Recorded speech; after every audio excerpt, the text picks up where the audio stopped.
বাবা নবীজি পত্র লিখেছেন, এতে মনে হয় মদিনার সবচেয়ে সৌভাগ্যবতী মেয়ে আমি। মেয়ের মুখে এই কথা শুনে বাবা আলহামদুলিল্লাহ বলে ওই সাহাবীকে ফিরিয়ে নিয়ে আসলো। বলল, তুমি যে আমার মেয়েকে বিয়ে করবে, দেনমোহর হিসেবে কি দেবে? তখন কালো সাহাবী বলল, আমার কাছে নবীজির ভালোবাসা ছাড়া আর কিচ্ছু নেই। ওই মেয়েটি বলল, বাবা আপনার তো অনেক টাকা আছে, নবীজির ভালোবাসার জন্য কিছু টাকা দেনমোহরের জন্য ওকে দিয়ে দিন। মালিক আরও বলল, বিয়ে যে করবে, কিছু কেনাকাটা করেছ আমার মেয়েকে সাজানোর জন্য? কালো সাহাবীর উত্তর, আমার কাছে কোনো টাকা নেই। ওই মেয়েটি আবারও বলল, নবীজির ভালোবাসার জন্য বিয়ের কেনাকাটার জন্য ওই লোকটিকে কিছু টাকা দিয়ে দিন। অবশেষে নবীজির ভালোবাসার খাতিরে মালিক সাহাবীকে কিছু টাকা দিয়ে বলল, যাও বিয়ের বাজার করে নিয়ে এসো।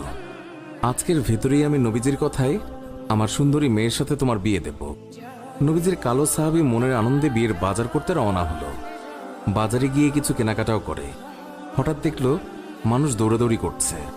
কালো সাহাবী বলল, কি হলো, সবাই এমন দৌড়াচ্ছে কেন? দোকানের মালিক বলল, তুমি যাই কিনবে তা পরে এসে কিনো। আমাদের সম্পদ মুসলিম বিশ্বের হযরত মুহাম্মদ সাল্লাল্লাহু আলাইহি ওয়াসাল্লামকে শত্রুরা আক্রমণ করেছে। এই বলে দোকান বন্ধ করে চলে গেল। কালো সাহাবী অন্য দোকানে গিয়ে বিয়ের বাজারের টাকা দিয়ে একটি তরবারি কিনল। হঠাৎ আবার মনে হলো সেই মদিনার সুন্দরী মেয়ে তার জন্য অপেক্ষা করছে।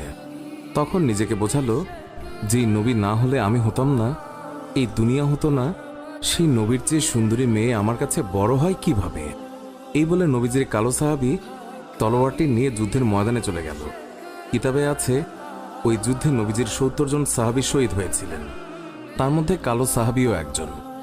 নবীজি অশ্রুসিক্ত হয়ে বলল, আমার আদরের সাহাবীদের রক্তমাখা অবস্থায় দাফন করে দাও।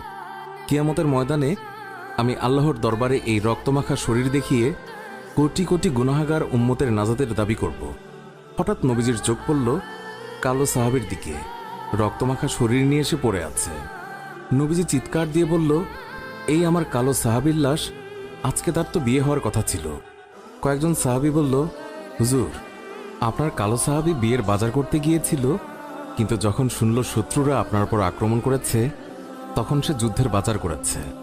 নবীজি কান্না বিজড়িত অবস্থায় কালো সাহাবীর দিকে তাকালো। কিছুক্ষণ পর হাসি মুখে বলল, দাও, তোমরা আমার কালো সাহাবীকে দাফন করে দাও। সাহাবীরা বলল, বেয়াদবি মাফ করবেন, আপনি কান্না অবস্থায় কালো সাহাবীর দিকে তাকালেন, আবার হাসি মুখে দাফন করতে বললেন, কারণ কি বলবেন হুজুর?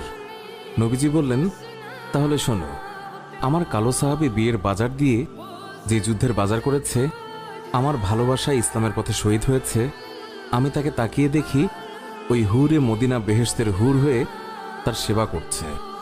সুবহানাল্লাহ।